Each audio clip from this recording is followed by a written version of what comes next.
What's up, YouTube? It's your boy Duntavius, aka DT, and today I wanted to hop on here and just talk a little bit about training intensities and things of that nature. Um, I've always been the type that kind of always felt like I needed to lift light weights in order to be able to perform good, or say, oh, the weight's gonna make me sore, or the weights are gonna make my legs heavy, and also all of those different things throughout my time in college, like over my first 2 or 3 years or so. Um, Even throughout my fourth year, my senior year, when I jumped 7'3" multiple times, I always felt like I need moderate weights. I didn't really get into lifting heavy, like heavier, until really my 5th year with my new coach.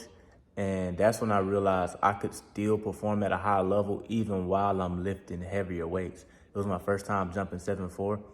Even though I wasn't as consistent over some of those bigger bars like the 7'2s and 7'3s as consistent, I was still able to jump 7'4" and 7'3" and 7'2" at times throughout the season while training with heavier loads. So for those of you wondering, like, do you need weights, or do you need heavy weights all the time or light weights all the time? I'm gonna honestly say it depends on the person. It's to each its own. Some people perform really well with high levels of weight and contrasting with heavy weight, and then fast movements with light weights, doing that kind of thing. Heavy to lightweight, fast movement contrast. Other people, they don't even lift weights, like don't even lift like during like high competition, like high stake competitions. I was one of those. When it came to SECs, NCAAs, all that kind of stuff, I wouldn't lift. I was like, those last 3 to 4 days before championship, I wouldn't lift. My coach wouldn't really want me to lift, and I wouldn't lift. So, like I was saying, for those of you wondering about the intensity of weight that you probably should be doing, I would definitely say it's gonna take some experimentation. You're gonna have to see how your body responds.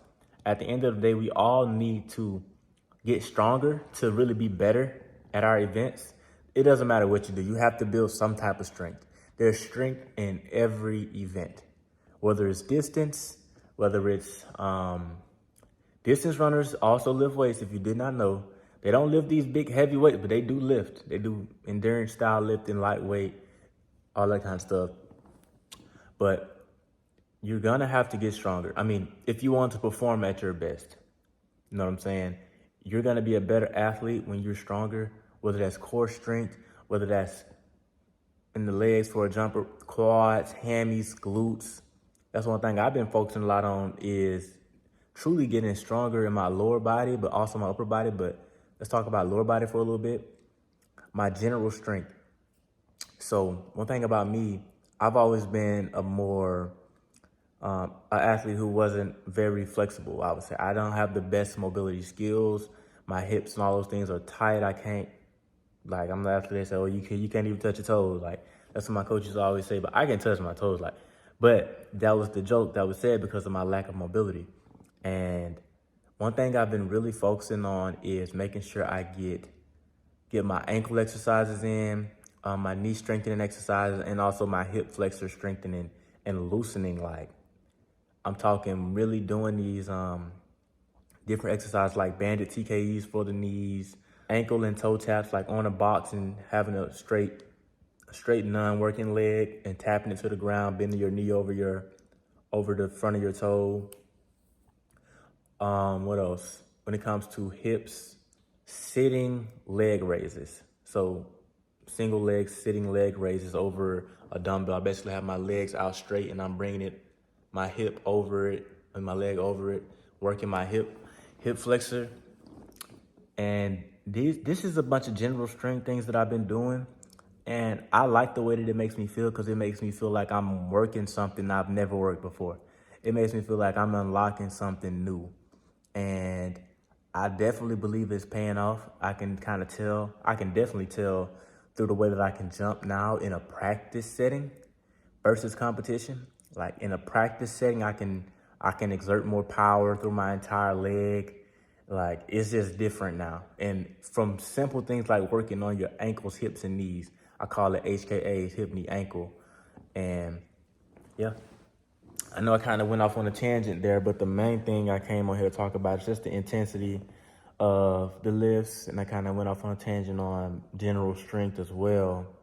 But yeah, if I had to make a recommendation, like I said, you have to see what works for you.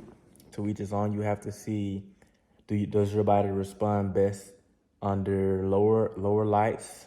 I mean, lower weights, low weights, high reps, or what it is. You have to do some experimentation.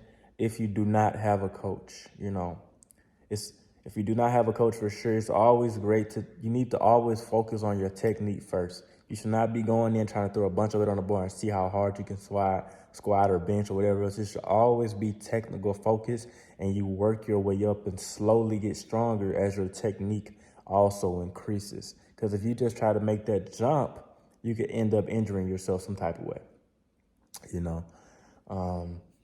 Yeah. Oh, specific lifts. So we're gonna talk about some lifts. So lifts like power cleans and squats are great. Power cleans and squats are great when it comes to being explosive, especially as a high jumper. But any power, explosiveness focused event, high jumping, sprinting, all of that, pole vault, like that's an explosive event. Power cleans, squats, and hang cleans go hand in hand with power cleans. Front squats go hand in hand with back squats, etc. It's just front squats are working your front of your legs, which is mostly the quad, etc.